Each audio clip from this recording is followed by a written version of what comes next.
This video is sponsored by Lyft.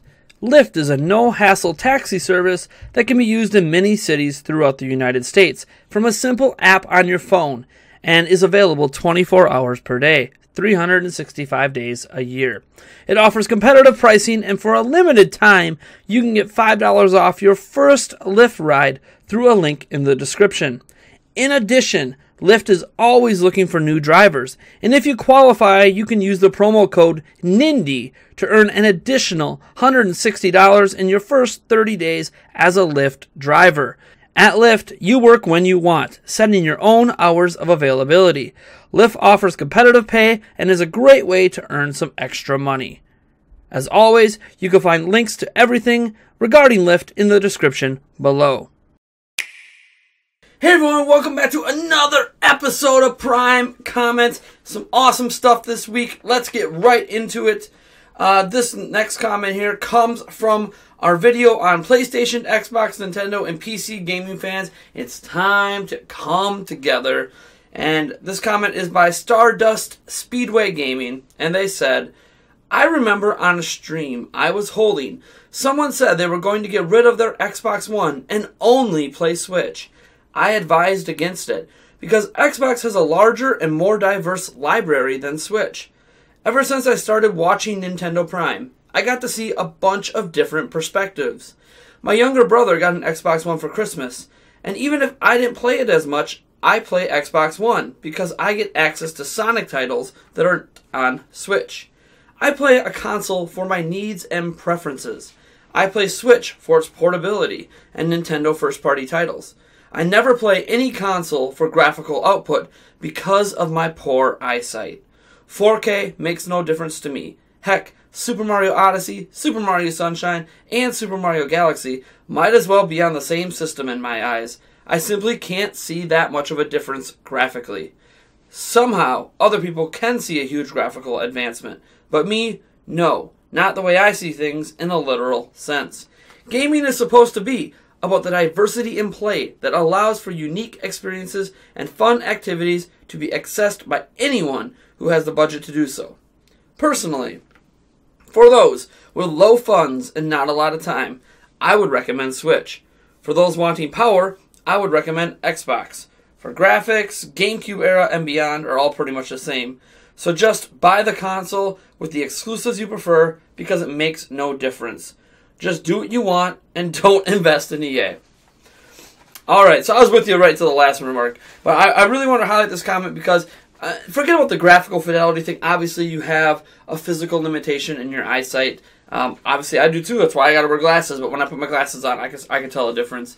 I can even tell a difference without my glasses on, especially in the brightness and how much colors pop, especially through HDR. But yeah, obviously, the whole point of that video, and you really hit it on the head, is that it doesn't matter what you play on. We don't have to argue with each other. We don't have to yell at each other. We don't have to act like our console is vastly superior to another system. We don't need to justify the system we bought to anyone but ourselves. I don't need to feel better about my Switch purchase because it's the top-selling console in December. I don't need to feel better about my Switch purchase because it has more exclusive games that came out in the past year than Xbox One. None of that really matters because if you want to play at 4K, 60 FPS, you're getting a gaming PC. If you want to play just at 4K on your TV, you're getting an Xbox One or a PlayStation 4 Pro. There is nothing wrong with that for people who can enjoy those kind of experiences or want to enjoy them. You know, PlayStation 4, they have tons of exclusive games. Xbox One has some exclusive games, and now they're pushing the boundaries of graphical fidelity on your TV. So we're at a point now where I highly agree with everything you say, and that we just need to come together and stop the fighting. It doesn't do any good. And I know there were some comments on that video where people said, I enjoy fighting, I enjoy arguing. What's wrong with you? Seriously, what's wrong with you?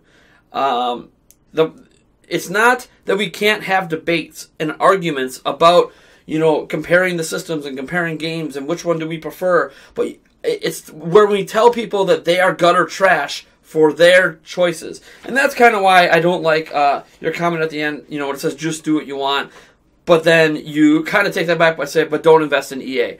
It's one thing if you don't want to support EA as a company, that's your choice, but you shouldn't chastise others that want to buy EA products. I'm going to keep buying Madden until they make a Madden that I don't want to play.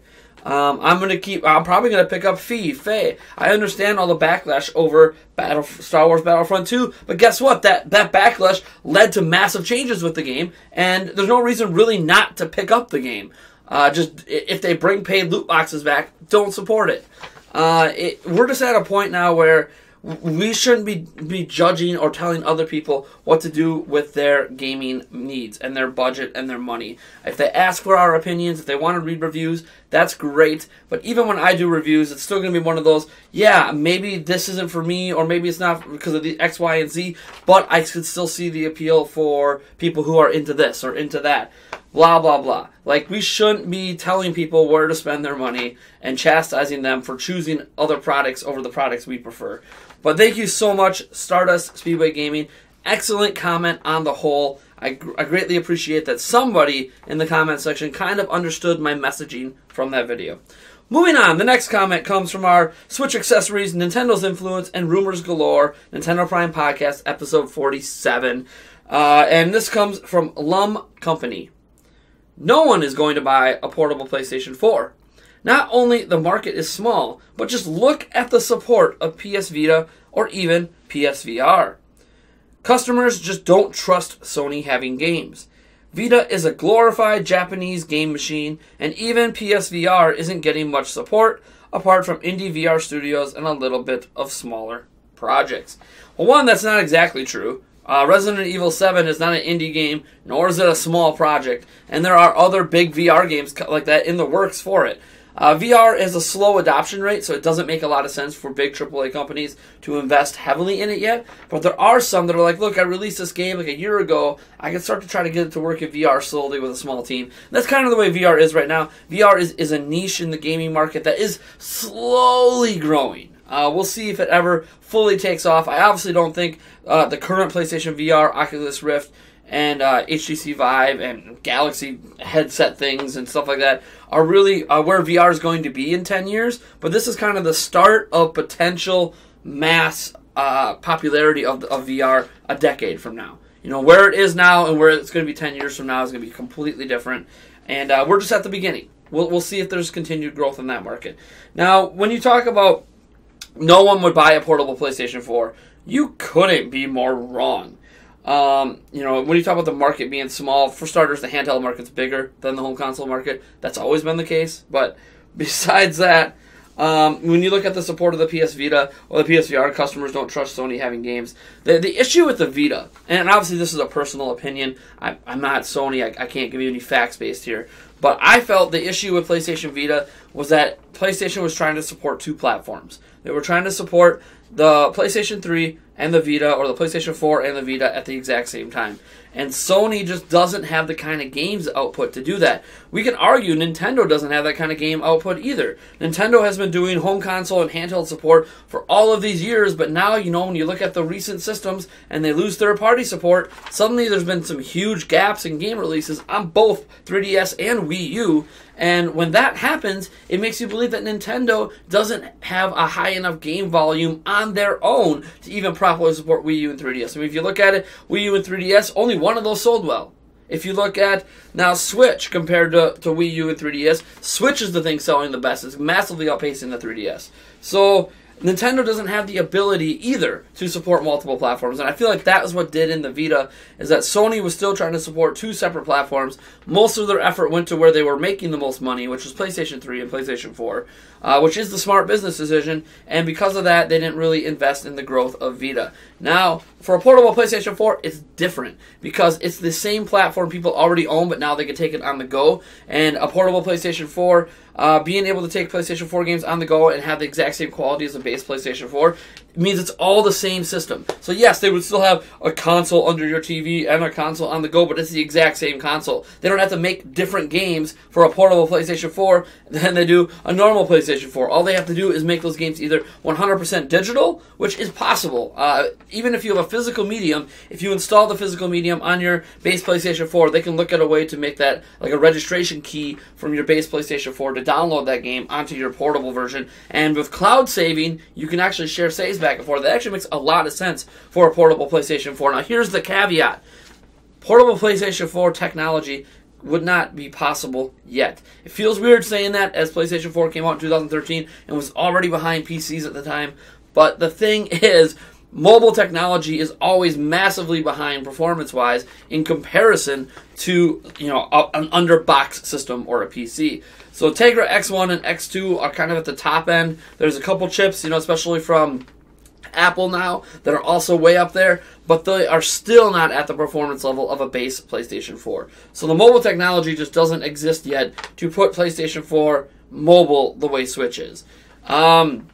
So there's that. Now, as if, if they should go down and create a portable PlayStation in the future, like try to pull a Nintendo and do just a portable system, they could. The thing is, again, it's about support. So if Sony says PlayStation 5 is going to be a hybrid system, just like Switch is, it would do well because PlayStation, all of their games would be on that one platform. They won't be dividing it between multiple platforms like they did with the Vita and the PSP and the PlayStation 3 and the PlayStation 4. The big thing is that they just don't make enough games to do that. Nintendo doesn't make enough games to do that anymore. So you combine it all together, and that's why the Switch is so brilliant, because we're going to have most of Nintendo's future games that they make in-house are going on one platform, and if Sony was doing the same thing, Vita would have been a lot more successful. So again, I think the downfall of the Vita, you mentioned the lack of games, and that's because they can't properly support two systems.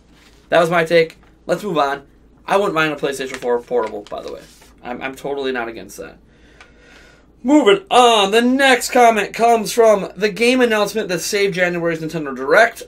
This is where I talked about my excitement, essentially, over Mario Tennis Aces. I kept calling it Ace in that video. I've called it Ace since. It's Aces. I got to get used to the S at the end.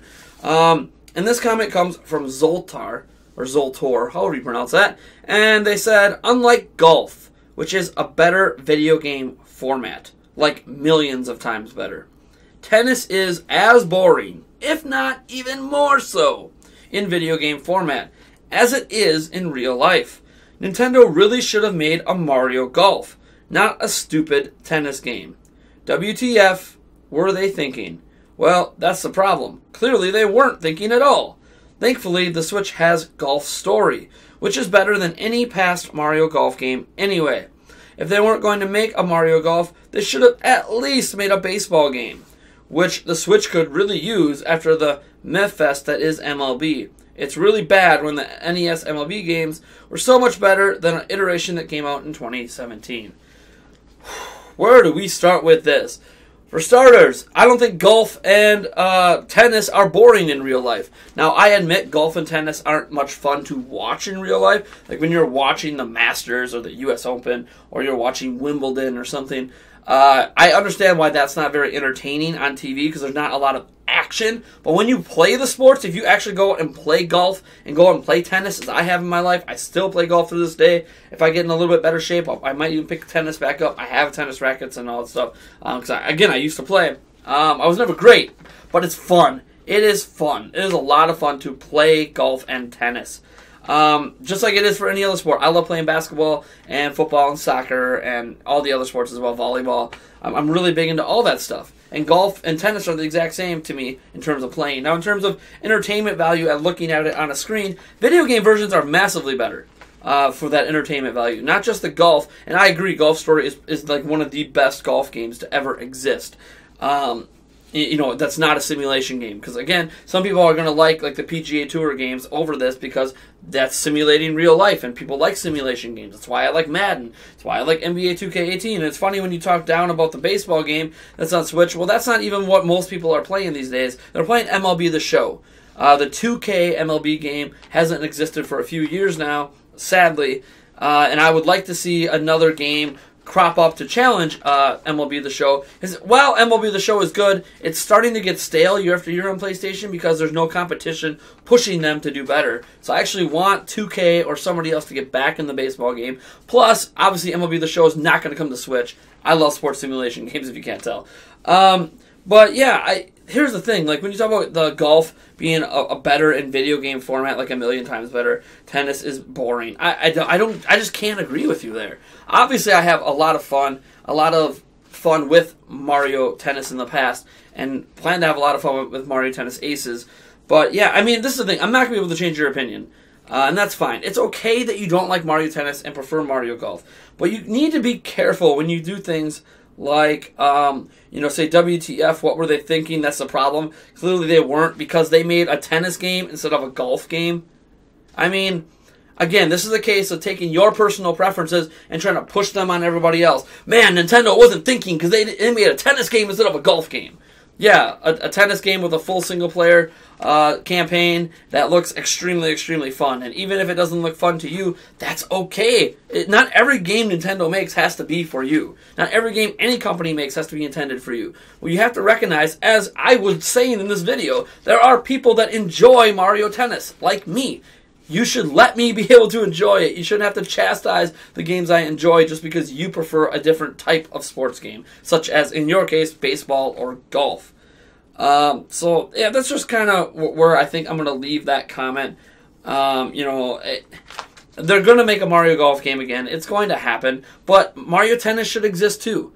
It's not like we should just get all of it. They're just not going to give us everything at once, right? We're not even a year into the Switch's life yet, believe it or not. I know it feels like we are, but we have not yet surpassed a 12-month mark yet. So we're not even 1 year in. Let's give Nintendo some time. I bet you're going to get your Mario Golf. I don't know about a Mario baseball game or some sort of baseball game coming to Switch besides, I think it was R.B.I. baseball. I think it's the one you're talking about. Yeah, that's just, I don't know. I wouldn't know if I go as far as saying the NES baseball games are better, but I had some fun with those games, but I think R.B.I. baseball is better than those. But I think it's just because baseball games on other platforms like MLB The Show set the expectations so high that R.B.I. baseball feels like trash in comparison to those. Anyways, we're going to move on to the last comment from this week that we're going to talk about, and it comes from the Nintendo Switch tops the NPD charts for December 2017. This was our video on Friday, and this comment is by Michelle Tackett. Well, people like to believe positive and deny anything else. Too many fans don't want to hear anything else. And this is in response to a comment I made in that video, because Switch was number 1, Xbox was 2, PlayStation was 3 in December. And I made a comment how it's funny how people are going to believe me on this video that came out before the NPD report because it's positive. Because I made note that actually there's a video that was like positive news that ended up being wrong back in November. And nobody said anything. In fact, it had like a 99% like ratio. But then, when I said something that was a little bit negative about Nintendo in regards to the factual NPD report, that everyone would say it's not true, and it ended up being true, there was a bunch of backlash over that one because it was, Nintendo was in like 3rd or 4th place. So, it's funny. You mentioned it, people like to believe positive and deny anything else. I mean, that's really the truth. What I have noticed over this past week, because this past week's been our best live streaming week, not just in terms of you guys supporting us with super chats and everything, but in terms of viewership. We've had live streams get more views than our normal videos, like a Prime Comments, which is just crazy to me. Our top viewed video this week is the live stream of the Nintendo Direct. Now, I probably shouldn't be surprised. Nintendo Direct, that's going to get a lot of attention, but it's crazy. I mean, I even have, our second most viewed video was another stream about the Nintendo Direct before the Direct came out. So, a lot of success here with that, but a lot of that success is based on positivity. Every Nintendo fan obviously wants to hear positive things. I don't think any fan of any platform wants to ever hear negative things unless they are fans of other platforms that want something negative to attack those platforms with, which, again, stop doing that. It's just an interesting week. Interesting week this week at Nintendo Prime. Because a lot of positivity, so we have a lot of views. But I've tried, I mentioned this here and there, I'm very critical of Nintendo. And I feel like because of how positive a week we have, it's time for another critical video to come out. Because there's still some things here in 2018 that weren't addressed by Nintendo in that Direct that need to be. And maybe I need to go over that in a video in this upcoming week. But yeah, I'm going to be critical of Nintendo too, and when I report on news is neither technically positive or negative, right? News is just a grouping of facts, and then we take those facts to mean positive or negative. Like, when Switch ended up behind Xbox One and PlayStation 4 in November for the NPD charts, that's not necessarily a positive or a negative. That's the numbers, that's the facts. For Nintendo, it still might have been a massively positive number at 800,000 units. So, again, We got to stop looking at things as strictly positive or negative when it comes to news. Unless it's something like a game cancellation. Obviously, that one game that was canceled on Xbox One that everyone wanted with the dragons and stuff. That sucks that was canceled.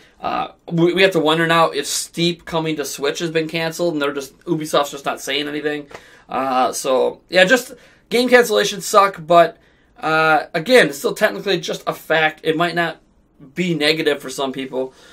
So it is what it is. Anyways, folks, I am Nathaniel Rufflegans from Nintendo Prime, and if you like this video, you know what to do, and if you dislike the video, hit that dislike button, subscribe for more content, and you know what? Hit that bell icon so you get all notifications on our live streams and every video, and I'm excited to announce at the end here that we are starting this week, every Tuesday and Thursday, a live news show that's 1 hour in length at noon, Tuesday, Thursday, noon to 1 p.m. Central. We'll have a live news show, and it's going to be 45 minutes of me covering the news and commentating on the news that have happened since the last news show, all the big stories, and maybe some little ones if they happen to tickle my fancy.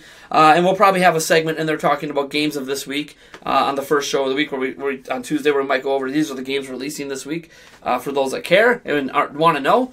And then the last 15 minutes of every show is going to be it's going to be you guys. It's going to be me responding to you guys, and for the last 15 minutes, we will only be taking questions that were submitted through Super Chats, so you will need to Super Chat throughout the show, and then in that last 15 minutes, I will go through the Super Chats and respond to everyone. If we have to run a little bit over that hour to finish the responses for Super Chats, we will, but I'm really interested in your guys' commentary on the news and all the ongoings, and getting your statements and your questions in and read to everyone out there who wants to watch that show. So I can't wait to get it launched. It's been something I've been planning for months and months and months, and I'm finally excited to bring it to you guys, even before we hit our Patreon goal.